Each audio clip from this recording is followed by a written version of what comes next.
влегуваме во втората половина од имплементацијата на реформската агенда, односно сме на половина пат. И ризикот кој што се створи е поради доцнењето на одредени мерки од минатата година, кои што веќе практично сега, доколку не ги реализираме во 2026 јуни, односно за 2 дена, ќе ги изгубиме средствата неповратно, а тоа се некаде околу 10 мерки, каде што тука спаѓа и изборниот законник, за кој што знаеме дека се уште се работи. Но приметивме и изминатата недела, ако го видите портфолиото на собранието, дека се брзаше дека се посветува внимание да се донесат дел од тие закони и останатите институции работат на нив. Институциите се позитивни, дека голем дел од нив ќе бидат исполнети токму на овој рок, значи јуни 2026 година. Но за нас, например, вистинскиот ризик го гледаме со перформансите со што треба да се сработи до декември 2026 година. Бидејќи до тогаш имаме, за разлика од сега кога говориме за 10 мерки, тогаш се некаде повеќе од 20 мерки кои што се со грејс период декември 2026 година, што значи дека ќе добиеме оваа оценка за јуни, меѓутоа дека овој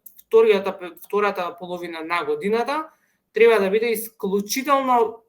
треба да работи државата исклучително посветено за да може да го подигне ова ниво на искористување за кое што говоревме претходно. Бидејќи слушаме најави од Европската комисија дека во септември ќе се прави и на есен ќе се прави ревизија на самиот инструмент и на парите кои што се ставени на располагање, што значи дека државите кои што имаат подобри перформанси можно е да добијат повеќе од средствата во однос на оние кои што не ги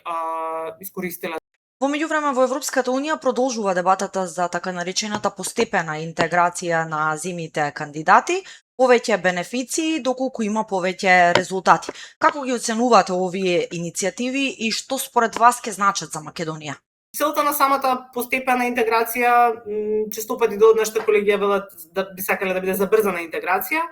е да креира секторски блокови во кои што би можеле овие држави да учествуваат. Примарниот пример се, најчесто клучните примери се оние области кои што се регулирани под посебни договори, како што е енергетската заедница, транспортната заедница,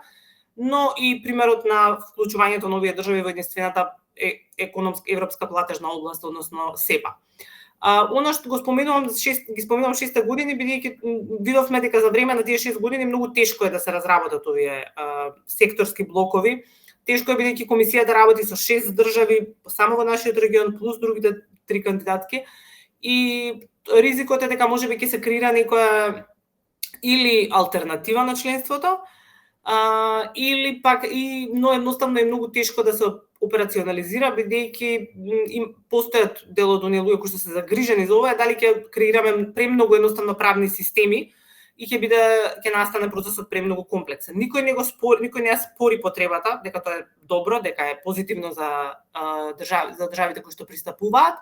но многу тешко оди таа операционализација.